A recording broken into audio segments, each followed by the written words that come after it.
I'm Eric Russell. I am out and about with the cast here at Firehouse Theater's production of The World We Know.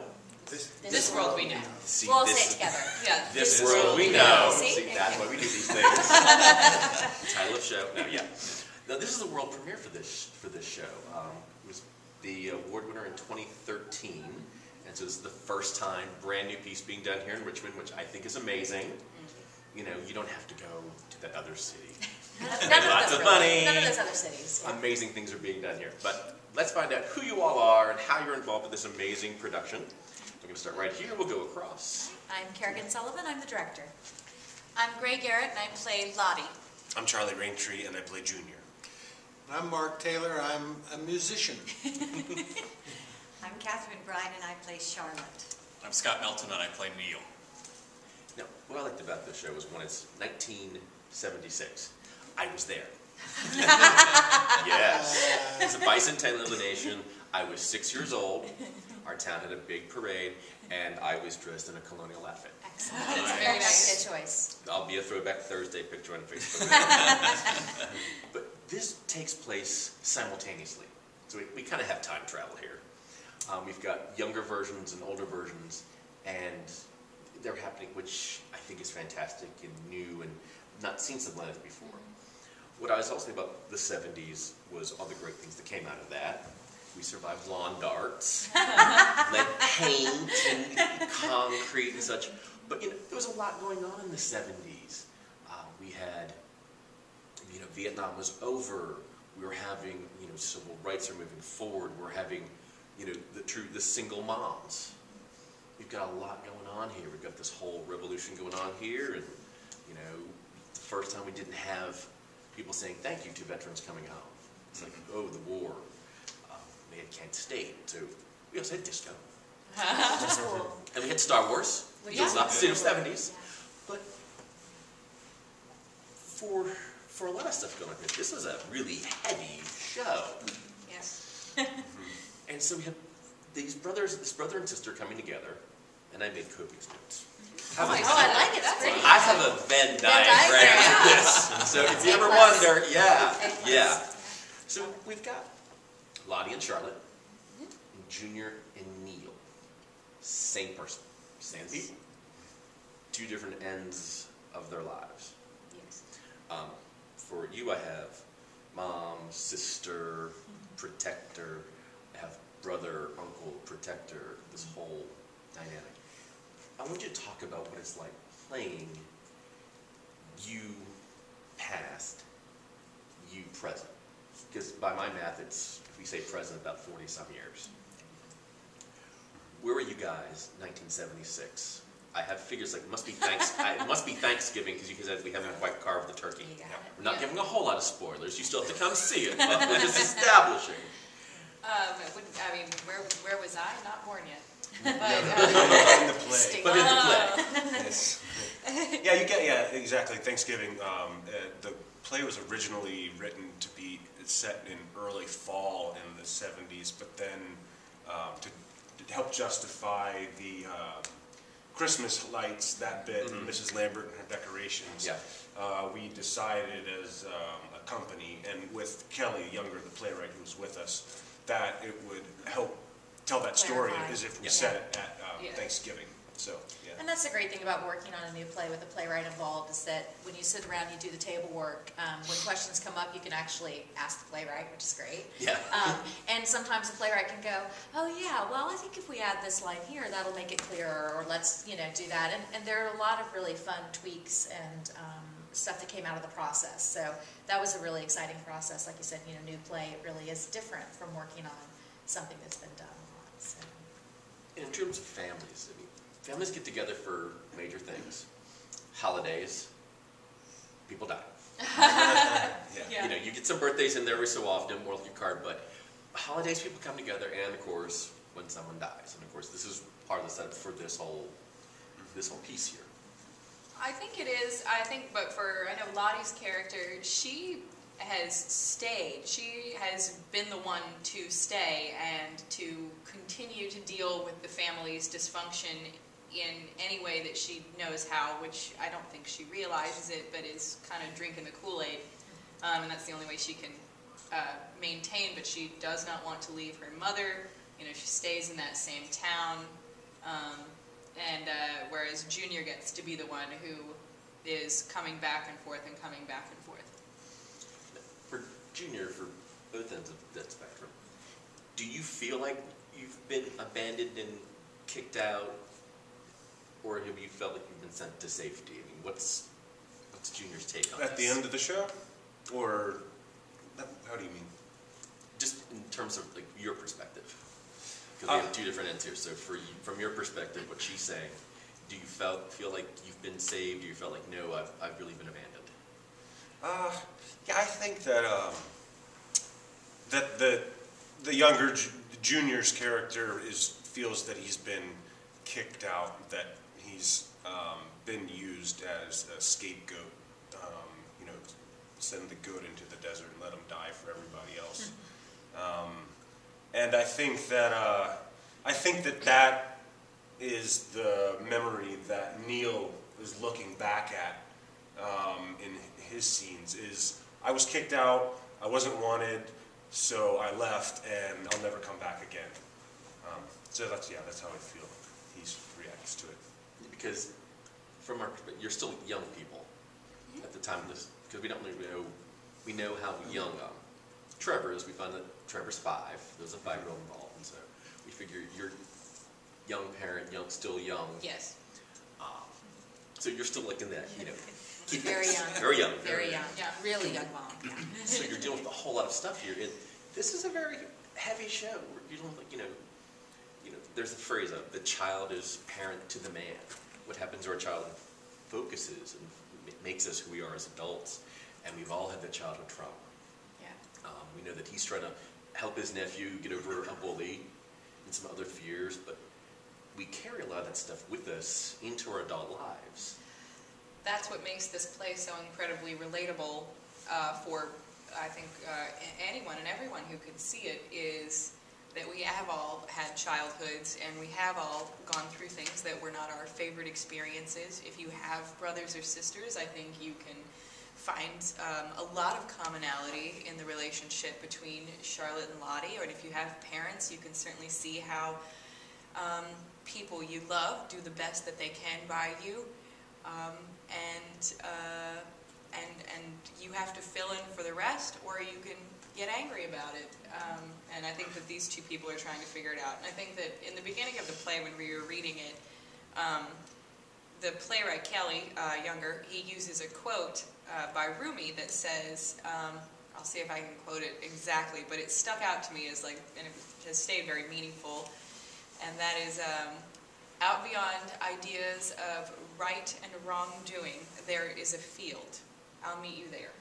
You know, like, and that's, gosh, that's how we love our families, is, you know, you are not perfect, you have done this and that, but I will still be there, and you will still matter to me through thick and thin, and no matter what I do, or what you do, gosh. And there's also the difference in how we remember things, which I think is really prevalent in this play between the two sets also, and that I think that a lot of people have probably had the experience that you and your brother are sitting around at the table and you're talking about a memory, and your recollection of it is completely different from, you know, your brother's, your mother's, and so it's also about that. I think that's a very relatable aspect too, is that, you know, the idea of truth or the idea of memory, and it's very fluid, you know. Because you're right. We experience these, you know, holidays and birthdays, and oh, you were mom's favorite, you were grandma's favorite. Yes, I was. My cousin's out there. I was the first one and the favorite. Just share it. You know, but that's how it goes. We have these different perspectives of how those events go. When we jump to the future, I had some interesting notes. It's almost like you have those moments happen. You know, the last parent has moved on, and you guys are all together, really for the first time in, you know, 40-some years, and you really haven't let it go. Yeah.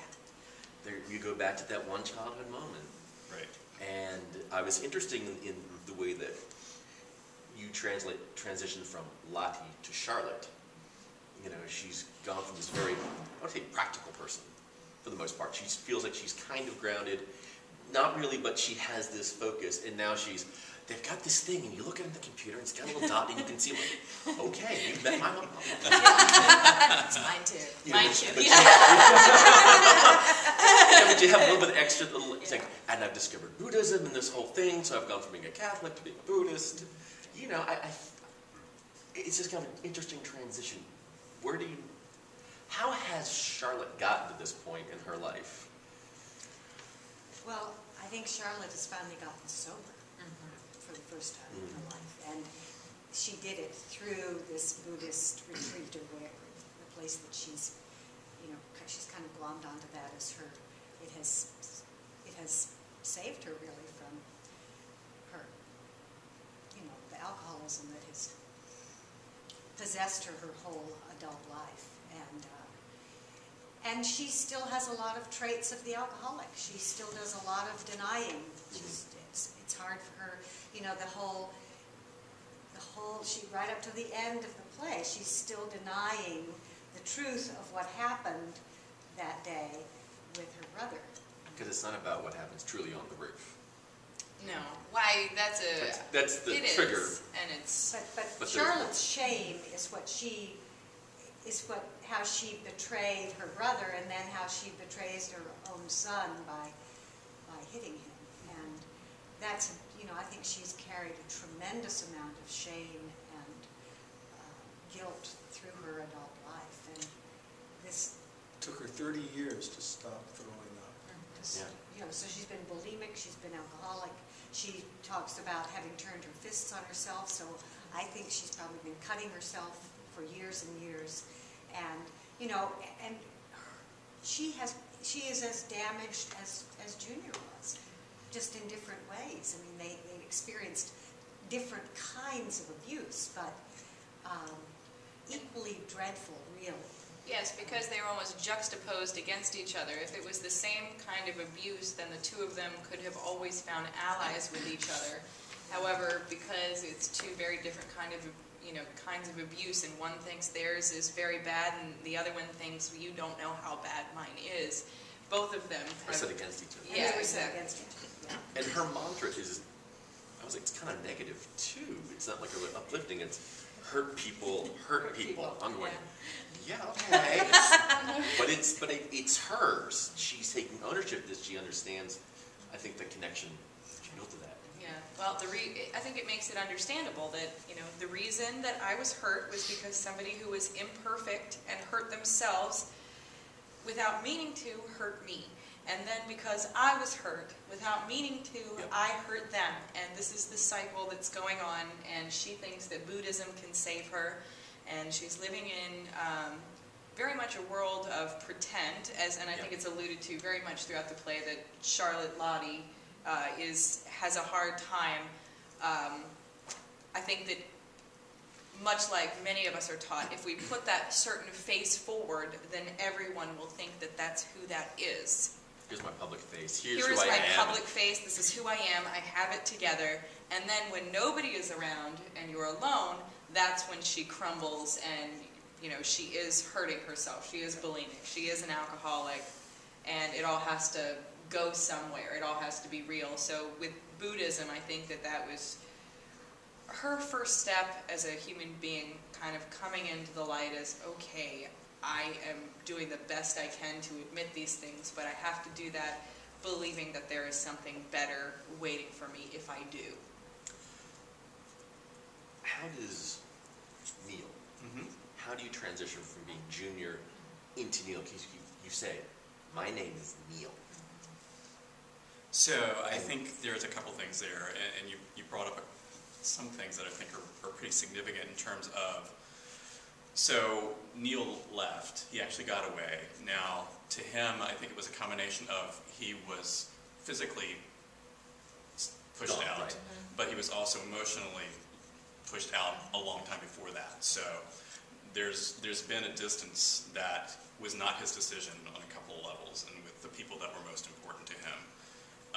What he did instead of taking that and then turning it on somebody else was he said, okay, I'm going to take my experience and I now want to try and help other people. So he looked at his role in the war and then his role after his professional life as an opportunity to help protect other people and take care of them when nobody was taking care of him. Can I add one thing to that too? Absolutely, because back to like Junior, I like that. And I think that also Junior ties him to the family because he's his father's son. He's that Junior.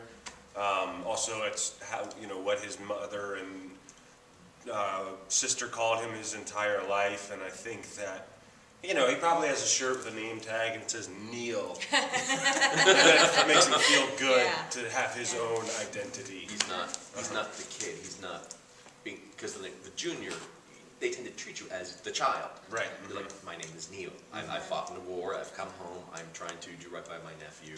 Yeah. This is my name. The other thing I think that we've talked about a little bit is the fact that when you go home, you naturally revert back to where you were at the time that you left. Yeah, it doesn't matter how old you get. It doesn't matter. No. Yeah. You come home, guess what? So Yeah. he's trying very hard not to become Junior again. He wants to be who he is now.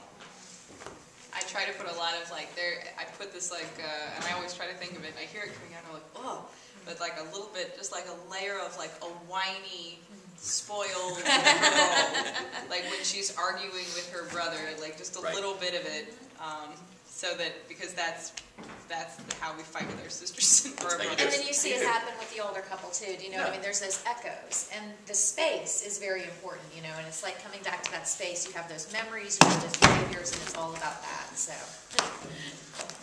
Because with siblings, we've all had those little sibling battles and stuff. Yeah. Do you have one moment that you actually got along with your sibling and the whole family went, who were these children? I know the one that we had where there was dates out between the Russell boys. We shared a milkshake at Cedar Point. Oh. And we agreed on what flavor ice cream and everything, and there's a photo, and they all like, for 10 minutes. You have a moment like that with a brother or a sister or a sibling? My sister and I got along really well, but my brother and I did not. And I do remember, maybe it's just because it's cold, I'm remembering this, but one time, and I grew up in Tennessee, so it didn't snow very often, but it did. We got a really big snow, and we built we built a phallic snowman. I don't really know how to say it, but it was a giant. It was like a giant snow penis, but I thought it was pretty cool. But that was like this moment of togetherness. Now my mom was not so happy because we lived in a pretty conservative neighborhood, but, and we had it pointing towards our neighbor's yard. That we were those children. Okay. Yeah. What a bonding moment. It was a lovely moment. I still remember. I have to call my brother and ask him if he remembers it. He's in Boston, so he has lots of snow. He could be building one right now. Yeah, I hope not. His kids are, a little young, but, we'll see. Yeah. For me, it would have been when I was 17, I left and I moved off to New York, and my sister was the one that stayed with the family while I left for 10 years. And when I left, over like the next year or 2 years, this person that I fought with, and we were so different. I was the weird one, which is ridiculous. When I left for New York, she really opened up to me and was like, I miss you, and became like this incredibly kind person, and then became one of my best friends. And then from then, we just really appreciated each other. I had a thought. My family had a lot of exchange students when I was growing up, and we had this guy from Denmark, and his brother came to visit at the end of the school year. His whole family came. But the exchange student and his brother would fight like dogs.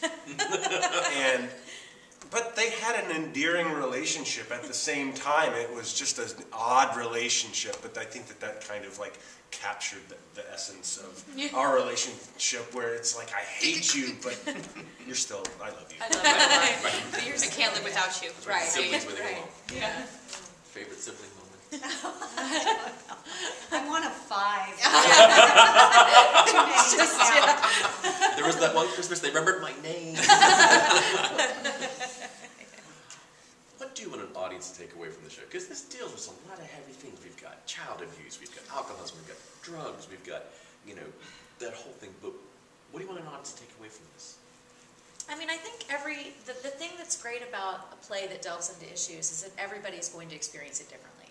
And I actually think that that's something that's really true about good work in general, good plays, is that there's no one single, like, this is the play. The thing that's interesting, for me at least, in doing work like this is that there's a lot of different stories. And I think we heard that in the talkbacks, is that there are other interpretations, different interpretations. I think for me, it's just a matter of people coming to see it and engaging in that. And you know, maybe calling your sibling afterwards or talking to your mom.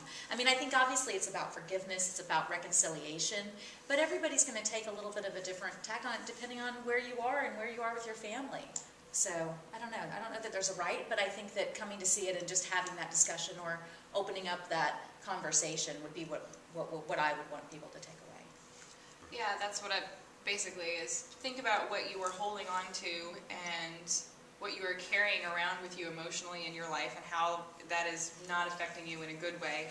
And if there is something that you can do, whether it's with the person that you have the conflict with or within yourself or with a therapist, like just find those so that you can let it go and live your life happily and, you know, give yourself a happy ending. Yeah, and I think that, you know, a lot of people live through similar experiences, and but also I think a lot of people are never able to have the difficult conversations that the siblings have, and so hopefully theater is able to let them sort of live vicariously through this struggle that does have a happy ending, so that they can have sort of a sense of how not being alone in the world, I guess, is what it is. Yeah. It opens up that door. People have that conversation that, you know, I've seen it, I think it's time to have, because people will not talk about things for years and years and years. If there's something you could tell a younger version of you, you know, from what you've learned about families and things, what would you tell them? Besides the blue eyeshadow, that was a really bad idea. The 80s hair. They did that too. Yeah, you know, it was all good. I mean, I think that one thing that is important to remember, and I think as an adult, it took me a long time to get to this point, is that you want to try to be emotionally honest with your family.